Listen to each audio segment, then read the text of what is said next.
per la que passa la fàbrica Montbatxens, sobretot de forma molt especial després de l'incendi que va succeir fa pocs dies o poques setmanes. Malgrat això, malgrat aquesta importància i la protecció que hauria d'haver tingut des d'un principi per part de l'administració, malauradament aquesta fàbrica ha tingut sempre un nivell mínim de protecció patrimonial. L'edifici no ha estat inclòs al catàleg de béns de rellevància local del Pla General d'Ordenació Urbana, rebutjant inclús la sol·licitud que en aquest sentit va fer en aquest moment la Conselleria de Cultura per a protegir l'edifici.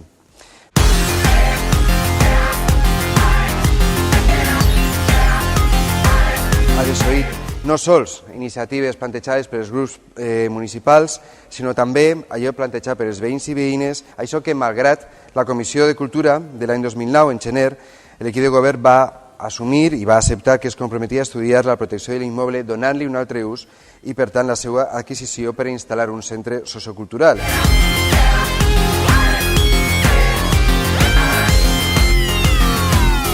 Per tant, no s'ha sabut, no s'ha pogut o no s'ha volgut actuar en la fàbrica Montbatxens. Per tant, hi ha un resultat evident de pèrdua de patrimoni. Proposem a aquest hemicicle, a aquesta sessió plenària de l'Ajuntament, que l'equip de govern iniciï les gestions per a l'adquisició del conjunt fabril de Montbatxens per part de l'Ajuntament a través de la figura de l'expropiació sanció. I, evidentment, se sumem a la reivindicació que ha fet ara l'Associació de Veïns per a la rehabilitació i redacció d'un pla d'usos consensuat precisament amb els veïns i veïnes.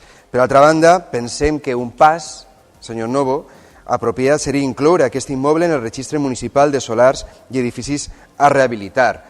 Si no actuem en rapidesa, en Montbatxens no hi haurà ni siquiera les dues façanes per a protegir. Tindrem al final un solar que haurà d'estar enderrocat. Entonces, como no me parece razonable o no nos parece razonable, por eso le decimos que vamos a votar que no.